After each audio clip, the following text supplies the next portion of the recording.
G'day guys, I hope you're all going well. Today I've got Dad's 2007 Ford Falcon BF and I've made a video showing how I've removed the shock absorber strut assembly. Currently on YouTube there was nothing really specific for the BABF, and I've made a video today showing my process in case it helps people into the future. So here we can see side by side the old one that was in the car on the left and the factory one on the right. Here's a very quick montage with some of the steps involved for this job. Definitely it's something that you can do DIY. This is actually my first time ever attempting this job on a Falcon. I would suggest doing it with a friend or a helper if you can. However, it is possible on your own. Just don't pick a hot day like I did. And you'll be able to get the job done pretty easily on your own. Guys, I just wanted to thank you all for the support over the new year. I hit and surpassed the 500 subscriber mark. Now guys, getting subscribers isn't my goal at all. I just want to keep showing you all my servicing and modifications as I go, in case it helps people into the future. But it truly is humbling and a blessing. Thanks guys. So guys, without further ado, I hope this video helps you for replacing your struts.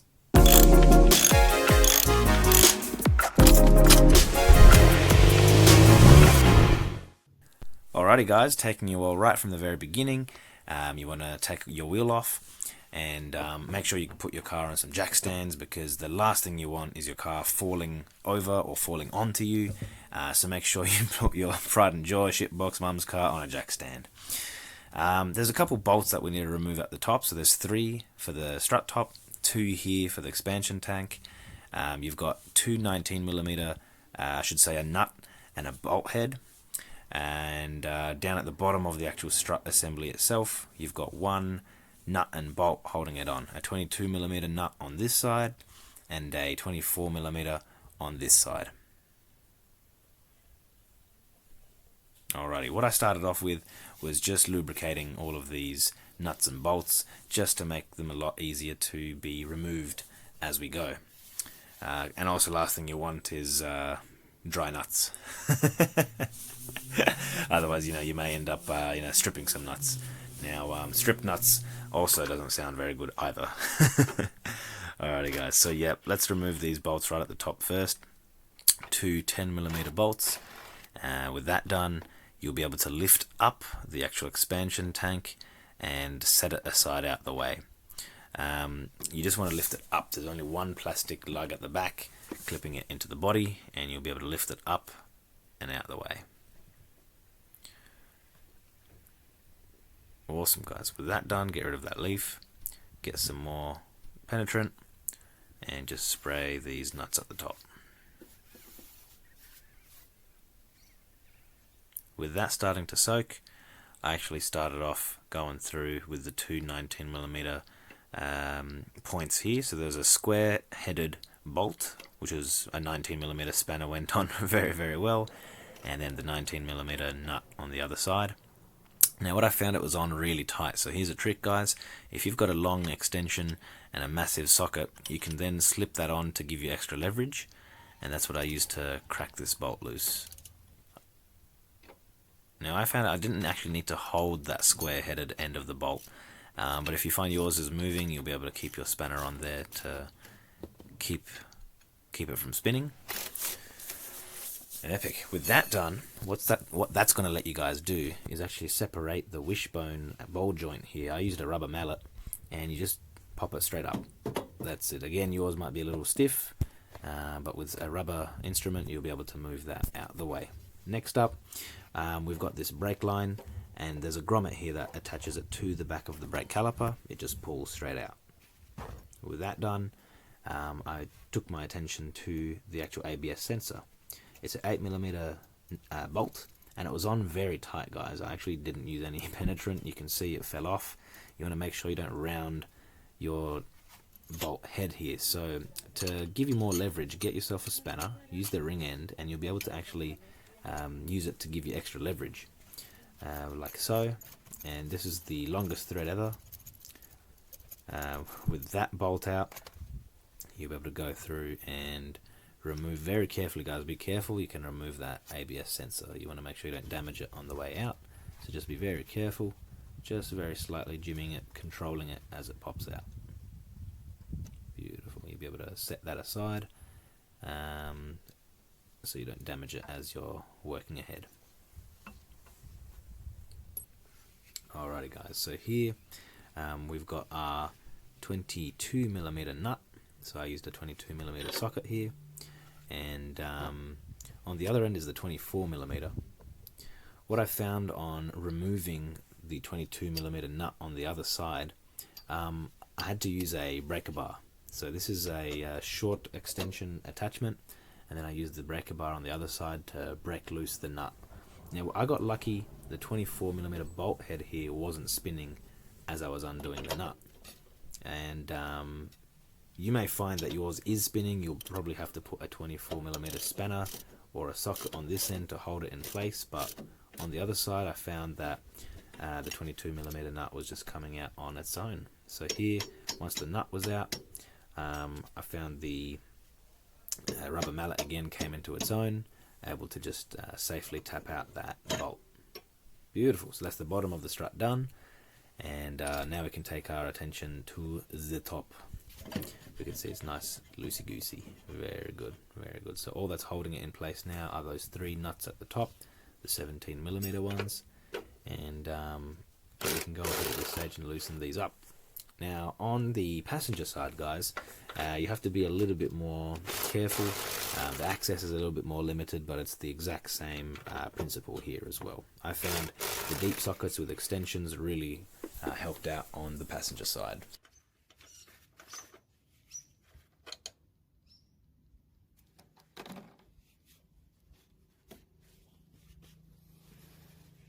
But basically at this point, guys, you can go through and just shift the actual brake disc and brake assembly.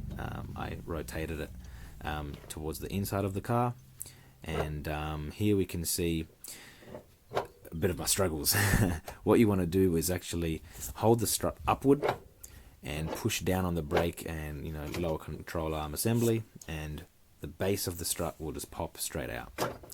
With that done, what you need to go through is take your attention to actually removing it very carefully. Now, if you can, get someone to help you out, because again, I was on my own and I was struggling quite a lot. It was a hot day, because you've still got to slightly keep the strut top pressed upward while you're jimmying the bottom end out. But with enough kind of patience and time, you'll be able to go through and remove the actual strut itself. Now I found right at the top, the actual strut studs were actually still kind of fouling on the actual holes. So here we can see I was using the rubber mallet from the bottom, giving it a good wiggle, and in a moment I took my attention with the rubber mallet to the top and just hammered it out from the top. I was using it on the studs very carefully. I was just hammering on the top of the studs with the rubber mallet. And after a couple whacks, it just fell straight out. There we go. Alright guys, so with that done, basically you're either replacing your shock or replacing your springs. In today's case, Dad's car was from the factory, or I should say the previous owner had replaced the factory springs with some lowering springs.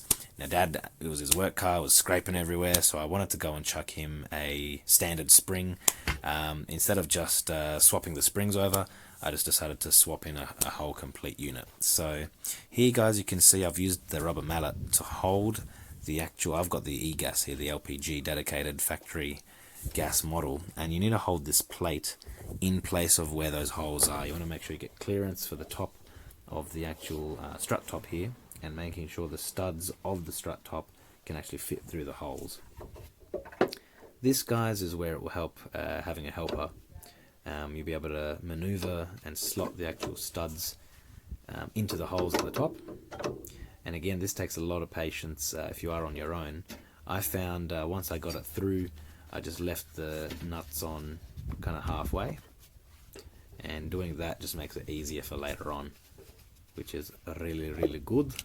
Here you'll see, guys, my I actually tightened them up all the way, which later on I found by having them done up all the way gives you less maneuverability at the bottom of the strut to actually clear the control arm. So leave it halfway done, guys. That'll be my tip. But here again, pressing down on the brake caliper and the control arm, it'll give you that little bit more leverage, or I should say room for the prongs of the strut here to actually clear and fall into place. So it took me quite a few attempts, and we got there in the end. Very nice. Alright, so with that done, guys, basically we can go through and just put all the bolts back in. So here in this case, I needed to kind of hold the strut in place, and what I went through and did here was kind of jiggle the control arm, and that way that kind of allowed me to start to get the bolt through. In this case, I just had to move the camera to show you all that you'll be able to kind of wiggle that bolt all the way through, and then put the nut on the other end, the 22mm nut. Awesome. With that done, you'll have to make sure that you can hold the 24mm bolt head on the other side. Now I found I had a 24mm socket. It was a deep one, unfortunately, so it wouldn't reach. So what I did was the locking pliers. So here you can see, guys, I just adjusted the locking pliers to get it on nice and tight so that I could hold the head of the actual bolt, and that way it wouldn't spin as I tightened up the actual nut on the other side. But as I mentioned, guys, one of the reasonings that I couldn't get my socket on was because it was the long socket and it was fouling on the rest of the steering rack there, that shaft. But here I managed to just tighten up the nut. Again, we got lucky, the bolt head wasn't moving, but it was good to just brace it. Beautiful. Nice.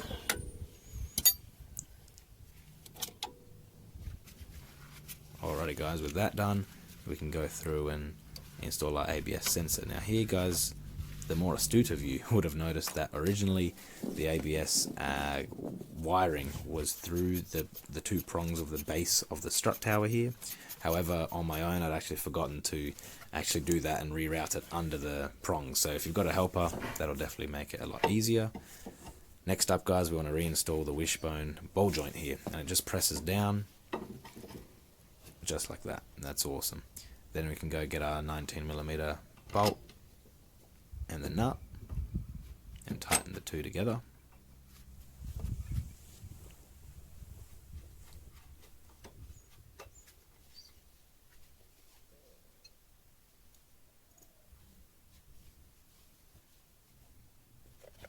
Again, I found the 19mm spanner really worked well.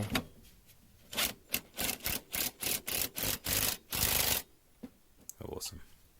Always double check your nuts and bolts, guys.